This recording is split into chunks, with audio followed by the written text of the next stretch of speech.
We all have moments that we wonder what would have happened if I did something different? What if I went left instead of right? What if I didn't cut Gracie's hair and instead let my friends tease me about liking a girl? Sometimes I wonder what could have happened to me if Gracie had told my mom and dad that I should remain as a girl. What if that moment that I was given to apologize to Grace and tell her that I was wrong happened differently?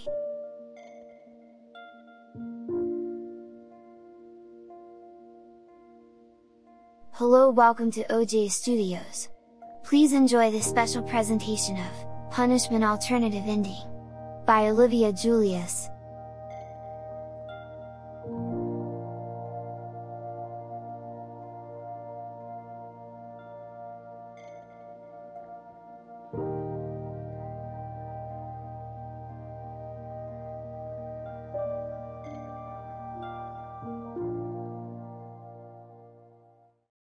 Chapter 27, Adam the New Girl. I was the last to go outside onto the playground. Mrs. Yolkman let the boys line up in line first and then had all the girls line up after them. I tried to stand up when Mrs. Yolkman had told the boys to line up, but once Mrs. Yolkman saw me getting up, she quickly told me to sit down.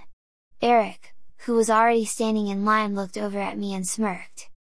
"Yeah, stay with the girls," he taunted. I wanted to tell him to shut up, that I was a boy no matter what I was wearing.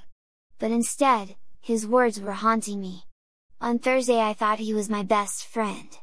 Now I guess he only sees me as the one thing I feared being seen as, a sissy. "Quiet, Eric, or you can join Amanda in wearing a girl's uniform," Mrs. Yolkman said. "I'm sure being Erica for the rest of the school year would be fun, right?" Eric just shook his head and faced back towards the door. Now I was outside on the playground. I looked over to my former group of friends. They were both sitting at the picnic table as they both looked down at Alex's Game Boy. Occasionally they both would look over to me. Part of me was hoping that they were trying to figure out whether they should come over and try to regain our friendship, but of course I knew they were laughing at me. How did I know that, you ask? Because that is exactly what I would have done if I was in their position. I ended up finding a small vacant bench that overlooked the school's playground and sat down. I made sure my legs were together. I knew I was free to go on the playground, run and play with the other kids, but I didn't know how I could while wearing the girls' jumper. The school's jumper is shorter than most of the dresses I wore during Easter break. The jumper is now above my knees. There are also pleats on the bottom of the jumper, causing the jumper to move around more than the dresses had. I looked over to the other girls who were wearing the jumper uniform without any pleats, and I envied them. They must be more comfortable. "Hey Adam!" I heard a girl's voice say behind me, shaking me out of my thoughts. I looked behind me and saw Bethany and Bailey walking towards me. Bethany and Bailey are both identical twin sisters. I have known both girls since kindergarten. Until this year, they had been in separate classes to keep teachers from confusing one twin or another twin. But then last year it had been discovered that the twins swapped places regularly, mainly to take tests for the other twin or to participate in a fun activity the other twin didn't want to do. It was only until they were caught one day that the school decided that they needed to be kept in the same class so they couldn't switch again. This meant that poor Mrs. Yolkman now must remember which twin was which. To help Mrs. Yolkman, Bethany always wears her hair up in a ponytail while Bailey always wears hers down. I didn't say anything to the girls and just stayed looking straight ahead at the playground, looking at other kids playing and having fun. "Hey Adam!" Bethany said again. Or Amanda, Bailey said. "What do you want?" I asked, since I know I wasn't going to get rid of them. "Gracie just told us why you are now a girl for," Bailey said. I rolled my eyes. Of course she would tell people that she had come up with a way to make a boy dress like a girl. When the two girls figured out that I wasn't going to say anything, they both looked at each other and Bethany sat on the bench next to me while Bailey sat in the grass in front of us. "Do you want to know why you are stuck wearing that uniform?" Bethany asked. "Could it be because I cut her hair and so she decided to make me be a girl for the weekend, then thought it would be fun to just have me in this stupid thing for the rest of the school year?" I asked.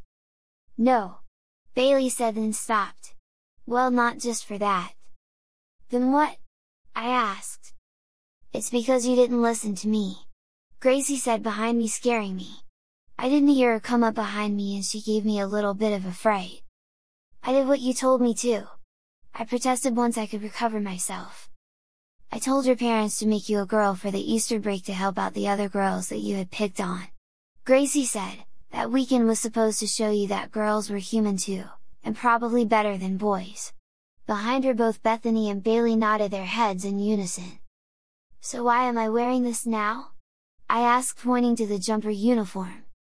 Gracie looked at me for a few seconds, probably trying to figure out how she was going to answer my question. I wanted to teach you humility, she said softly.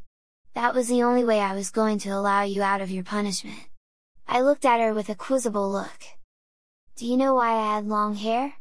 Gracie asked. No, I answered. My older sister Jessica died of cancer. When she was going through chemotherapy she lost her hair. To help her with the loss of her hair my dad gave her a real hair wig. I saw how much the wigs made Jessica feel better. One of the things I promised her before she died was that I would grow my hair out so I could donate my hair to make wigs to make other people feel better. My heart dropped as I listened to Gracie. Bailey got up and hugged Gracie, who was about to burst into tears. Gracie stopped for several minutes as she listened to the soothing, reassuring words from Bailey. I kept my hands in my pocket and my head down. I was officially the biggest jerk ever. I guess I really deserve to wear this, I said, looking down at the bottom of the dress. If you had shown this kind of humility when we were talking this morning, I would have known you had learned something this weekend and I would have released you from your punishment. No one here would have known about you being Amanda. I'm sorry, I whispered. I know I made a mistake and now I am paying for it. From the other side of the playground, I heard Mrs. Yokman blow her whistle signaling the end of recess. Gracie surprised me as she held her hand out for me to take. Come on, Amanda, she said, taking my hand. Both Bethany and Bailey waited till I got up and slowly walked to the line. I could still feel tears on my cheeks as I walked to the end of the line to where the other girls stood waiting. I didn't see or notice Eric and Alex looking at me as I passed them. I didn't notice that they were around till they came up behind me and pulled the skirt of the jumper up to show off my underwear. Adam has panties on, Alex proclaimed. I quickly swatted him away and quickly went to the back of the line where Gracie, Bethany and Bailey stood next to me. That's enough, I heard Mrs. Yokman say to Alex and Eric. Go to the principal, both of you. I looked up to see both boys leaving the line and heading inside. I could tell both didn't expect to get caught by Mrs. Yokman. You're lucky, Bethany said. Usually Mrs. Yokman is blind as a bat. She must have her guard up after what you did, Bailey said. It is, I replied, as I waited for Mrs. Yokman to count us and make sure that we were all here. I couldn't help but feel bad for every time I picked on a girl. While I have never lifted the jumper of a girl's uniform, I could help but feel that this was a lesson for me. The bully has now become the bullied.